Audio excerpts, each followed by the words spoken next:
पिता परमेश्वर, मैं फिर आज धन्यवाद के साथ आपके सामने आता हूँ।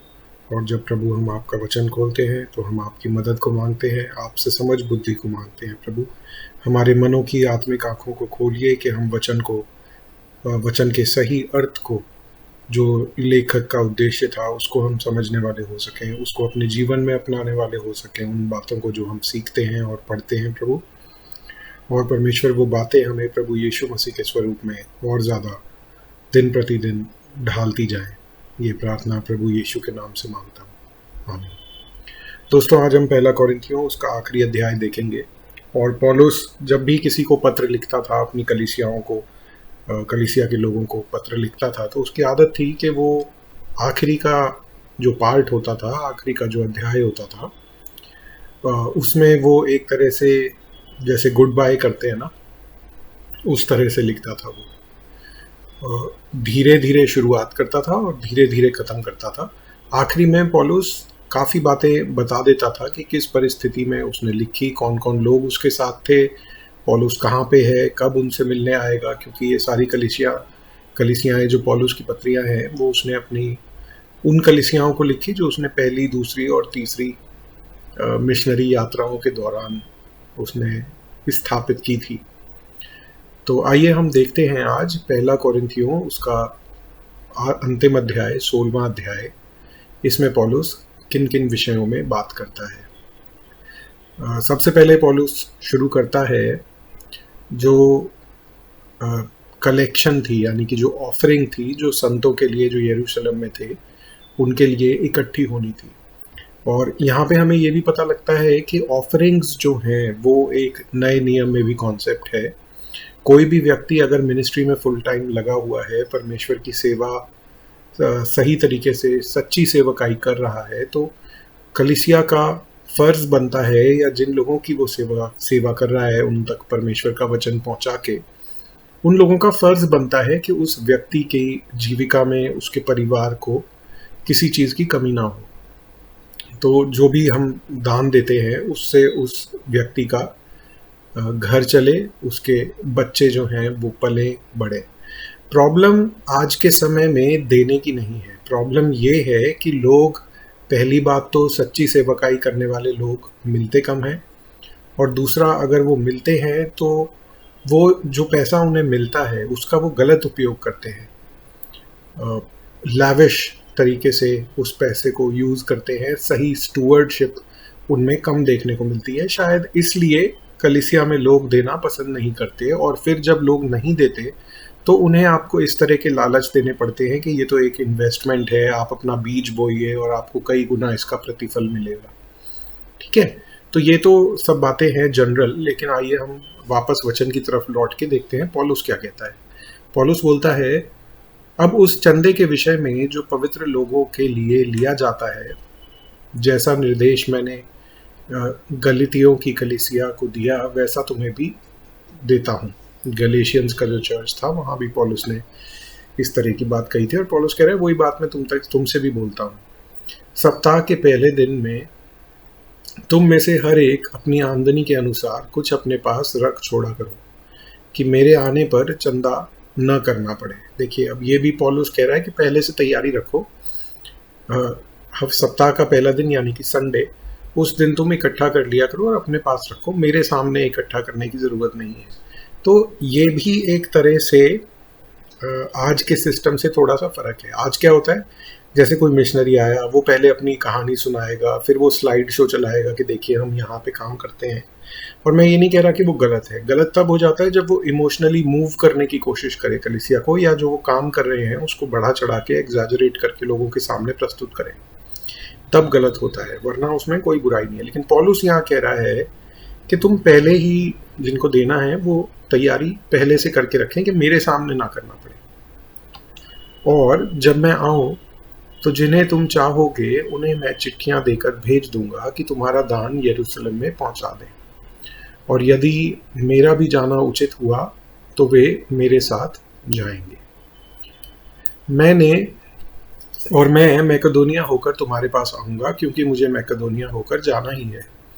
परंतु संभव है कि तुम्हारे यहाँ ही ठहर जाऊं और शरद ऋतु तुम्हारे यहाँ काटूं। इंग्लिश में विंटर्स लिखा हुआ है। तब जिस ओर मेरा जाना हो उस ओर तुम मुझे पहुंचा दो, क्योंकि मैं अब मार्ग में तुमसे भेंट करना नहीं चाहता, मतलब आते जाते नहीं मिलना चाहता, मैं तुम्हारे पास रुकना चाहता हूँ। परंतु मुझे आशा है कि यदि प्रभु ने चाहा तो कुछ समय मैं तुम्हारे साथ रहूंगा।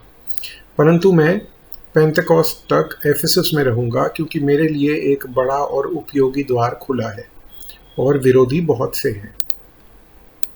तो एफिसस में पौलुस मिनिस्ट्री कर रहा है। वो कह रहा है कि पेंटेकोस्ट तक मैं यहीं पे रहूंगा, क्योंकि मेरे को सेवकाई का यहाँ पे बड़ी अपॉर्चुनिटी है मेरे पास। यदि तिमोथियस आ जाए तो देखना कि वह तुम्हारे यहाँ निडर रहे, क्योंकि वह मेरे समान प्रभु का काम करता है। ये वही टिमोथी है जिसको पौलुस बाद में पत्री भी लिखता है, टिमोथियस के नाम लेटर। इसलिए कोई उसे तुच्छ न जाने, परंतु क्योंकि टिमोथी शायद उसकी उम्र कम थी, इसलिए पौलुस टिमोथी को भी बोलता है कि तेरे जो यूथ है उसके ऊपर कोई नीचे ना देखे। और वही बात है कि तुच्छ ना जाने। क्यों तुच्छ जाने? क्योंकि उसकी उम्र कम थी। परंतु उसे कुशल से इस ओर पहुंचा देना कि मेरे पास आ जाए, क्योंकि मैं उसकी प्रतीक्षा करता रहा हूँ कि वह भाइयों के साथ आए। और भाई अपोलोस से मैंने बहुत विनती की है कि तुम्हारे पास भाइयों के साथ जाए, परंतु उसने इस समय जाने की कुछ भी इच्छा न की, परंतु जब अवसर पाएगा तब आ जाएगा। ये वही अपोलोस है जिसके बारे में हमने प्रेरितों के काम में सुना था, और शुरू के कुछ अध्यायों में पौलुस इस बात को, जहाँ पे गुटवाद की बात कर रहा है कलीसिया में, कोरिन्थियों की कलीसिया में, वहाँ पे कुछ लोग कहते हैं कि मैं अपोलोस का हूँ, मैं पौलुस का हूँ, मैं सीफस का हूँ। ठीक है, तो ये वही अपोलोस है जो कि बोलने में बहुत अच्छा था, जिसको सही सुसमाचार और प्रभु यीशु मसीह के बारे में अच्छे से नहीं पता था, और एक्विला और प्रिसिला ने इसको बताया था, जो हमने प्रेरितों के काम में पढ़ा था। तो पौलुस बोलता है कि वो मैंने उसको बोला आने को, लेकिन वो अब अभी नहीं आना चाहता, जब उसका मन होगा तब आएगा, जब अवसर पाएगा। जागते रहो, विश्वास में स्थिर रहो, पुरुषार्थ करो, बलवंत हो, जो कुछ करते हो प्रेम से करो। हे भाइयों, तुम स्तिफनास के घराने को जानते हो कि वे अखाया के पहले फल हैं। अखाया एक जगह का नाम था, और पवित्र लोगों की सेवा के लिए तैयार रहते हैं। इसलिए मैं तुमसे विनती करता हूँ कि ऐसों के अधीन रहो, वरन हर एक के जो इस काम में परिश्रमी और सहकर्मी है। तो ये स्टीफनस का जो घराना था, ये मिनिस्ट्री में अच्छे लोग थे, विश्वासी थे, तो इनको रिस्पेक्ट करने को और इनके जैसा बनने को पौलुस बोल रहा है। और मैं स्टीफनस और फॉर्तुनातुस और अखियकुस के आने से आनंदित हूँ, क्योंकि उन्होंने तुम्हारी घटी को पूरी की है। शायद इन लोगों ने जो कॉरिंथियंस का कंट्रीब्यूशन था, जो उनकी दान या उनकी भेंट थी, उसमें इन लोगों ने कुछ ऐड करके फिर दिया यरूशलेम भेजने को। और उन्होंने मेरी और तुम्हारी आत्मा को चैन दिया है, इसलिए ऐसों को मानो। आसिया की कलीसियाओं की ओर से तुमको नमस्कार। अक्विला और प्रिसिला का और उनके घर की कलीसिया का भी तुमको बहुत बहुत नमस्कार। सब भाइयों का तुमको नमस्कार। पवित्र चुंबन से आपस में नमस्कार करो। Greet one another with a Holi किस। मैं मुझ पौलुस का अपने हाथ का लिखा हुआ नमस्कार। यदि कोई प्रभु से प्रेम न रखे तो वह श्रापित हो। हे हमारे प्रभु, प्रभु यीशु मसीह का अनुग्रह तुम पर होता रहे। मेरा प्रेम मसीह यीशु में तुम सबके साथ रहे। आमीन। तो इसके साथ पौलुस यहाँ पे अंत करता है। इस बात को दोबारा दोहराता है कि अगर कोई प्रेम नहीं रखता तो वह श्रापित हो। एक बात आप ध्यान कीजिए, 21 में पौलुस कहता है, मुझ पौलुस का अपने हाथ का लिखा हुआ नमस्कार। कई बार क्या होता था, पौलुस जब लेटर लिखता था ना, तो वो खुद नहीं लिखता था, वो बोलता था और कोई और व्यक्ति लिखता था। और फिर आखिर में पौलुस बोलता है कि ये जो लाइन है, 21वीं लाइन, ये पौलुस ने अपने हाथ से लिखी है, ऐसा प्रतीत होता है। और आगे हम कुछ जो पत्रियां पढ़ेंगे उनमें एक जगह ये भी पता लगता है कि पौलुस बोलता है कि ये लेटर मैंने बड़े बड़े अक्षरों से अपने हाथों से लिखा है। और कुछ लोग ये मानते हैं कि जो पौलुस जिस थॉर्न इन द फ्लैश के लिए प्रार्थना करता है 3 बार परमेश्वर से कि वो दूर हो जाए, वो उसकी आंखों में कोई प्रॉब्लम थी जिसकी वजह से वो लिख नहीं पाता था या अच्छे से देख नहीं पाता था। तो वो किसी को बोलता था कि तू लिख। और रोमियो में भी हमने देखा था कि किसी और ने वो लेटर अपने हाथ से लिखा था, पौलुस डिक्टेशन दे रहा था, बोल रहा था। ठीक है, तो इसके साथ हम यहाँ पे पहला कोरिन्थियों ख़त्म करते हैं। पहला कोरिन्थियों में जो जो कलीसिया के अंदर समस्याएं थी उनको पौलुस ने एड्रेस किया है। अब हम देखेंगे दूसरा कोरिन्थियों, जिसमें कलीसिया को पौलुस से क्या शिकायत थी, उन बातों का जिक्र है और पौलुस अपना एक डिफेंस प्रस्तुत करता है।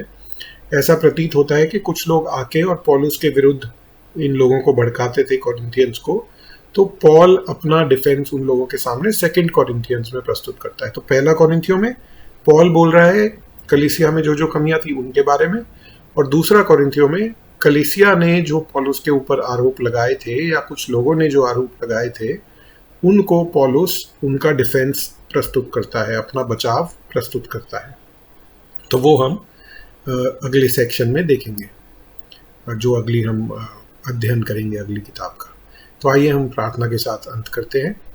पिता परमेश्वर, हम धन्यवाद करते हैं कि एक और पुस्तक, एक और स्टडी हम पूरी करने वाले हो सके, और मैं प्रार्थना करता हूँ प्रभु कि जो भी बातें हमने सीखी हैं वो हमें याद रहें, सिर्फ बुद्धि के लिए और दूसरों को दिखाने के लिए नहीं कि हमें कितना कुछ पता है, पर इसलिए भी प्रभु कि हम उन बातों को फॉलो कर सकें, उन बातों पे चलने वाले हो सकें। और जैसा आपका वचन बार बार बताता है कि हमें एक दूसरे से प्रेम करने को बोला गया है, सबसे पहले परमेश्वर के लोगों से, विश्वासी भाई बहनों से, फिर प्रभु अपने घर के लोगों से, फिर प्रभु अपने पड़ोसियों से, और प्रभु यहाँ तक कि आपने अपने दुश्मनों से भी हमें प्रेम करना सिखाया है। और प्रभु ये हमारे लिए बहुत मुश्किल हो जाता है, लेकिन मैं प्रार्थना करता हूँ कि पवित्र आत्मा आपकी शक्ति के द्वारा हम इन चीज़ों पे, इन बातों पे अमल करने वाले हो सके पिता परमेश्वर।